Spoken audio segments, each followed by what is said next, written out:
Dans les sociétés actuelles, on a une tendance envers les personnes qui n'ont plus trop l'intérêt d'agir à long terme, qui essaient plutôt de voir que le profit à court terme, et que dans une communauté comme celle-ci, on apprend quand même qu'on ne peut pas toujours se mettre soi-même en première place, de voir aussi les bénéfices d'aider les autres et d'être, comme j'en parlais avant, solidaire envers les autres. On n'en profite pas à court terme, mais on voit que dans le long terme, on apprend et qu'on adopte peut-être d'autres comportements.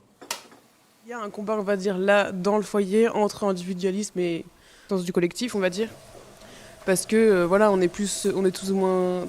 Je vais arriver à faire cette phrase. On est putain, j'arrive pas. On est tous plus ou moins autonomes. Et donc, on a envie... Enfin, on est quand même... On est autorisé... c'est pas une pension, quoi. On peut aller faire des trucs, on peut rentrer à l'heure qu'on veut, etc. Après, on sent bien que tout le monde n'est pas investi à la même... intensité au rendez-vous qu'on a, etc. Et moi, je trouve ça un peu dommage, on va dire, mais je trouve ça intéressant parce que justement, on voit qu'il y a vraiment une tension entre les deux et que chacun met le curseur un peu, voilà, et ça évolue aussi. Voilà. Je trouve ça intéressant justement de voir l'équilibre à trouver.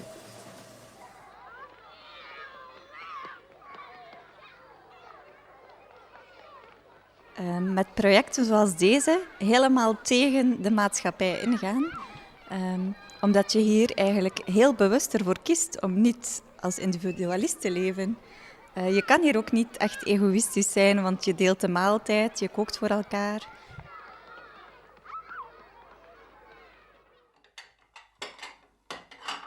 Je pense la valeur que tout le monde partage, c'est sans doute la solidarité. Il y a tout le monde qui se soutient. Par exemple, il y a aussi une personne qui s'occupe des gens malades, donc elle va à la pharmacie pour acheter des médicaments.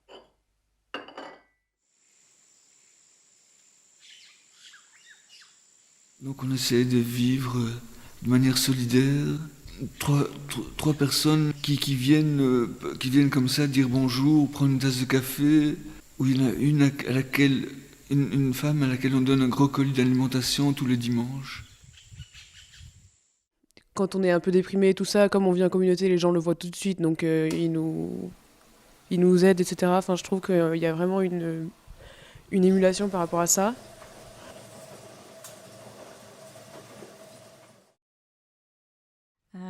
Ik heb ook vroeger 2 jaar alleen gewoond in een appartement.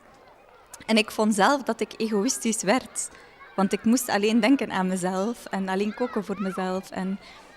En net daarom vind ik het zo mooi om hier te zijn. En eigenlijk alles te delen. Je deelt het eten, maar je deelt ook het leven. Je deelt hetzelfde huis. Je poetst samen, je koopt samen eten. Je deelt alles. En ergens is dat een beetje een ideale maatschappij, denk ik. Want hier zie je dat het kan, dat je kan samenleven en alles delen. En ik hoop ook dat dat in onze maatschappij steeds meer mogelijk zal zijn. On aime bien être avec les gens en fin de journée pour ne pas être tout seul, parce qu'il n'y a personne ici qui a de la famille ou de partenaires. Et en fait, c'est exactement comme... Enfin, vraiment, c'est très proche de la vie de famille, je trouve. Voilà. Ik denk dat wij allemaal een beetje bloemen zijn in één grote tuin. En ik denk dat wij ook allemaal een beetje een verschillende bloem zijn, maar dat we samen één mooie tuin zijn. Dus ik denk dat het contact ons allemaal verrijkt en dat we door onze aanwezigheid allemaal wel iets kunnen betekenen voor iemand anders. Iedereen met zijn eigen talenten.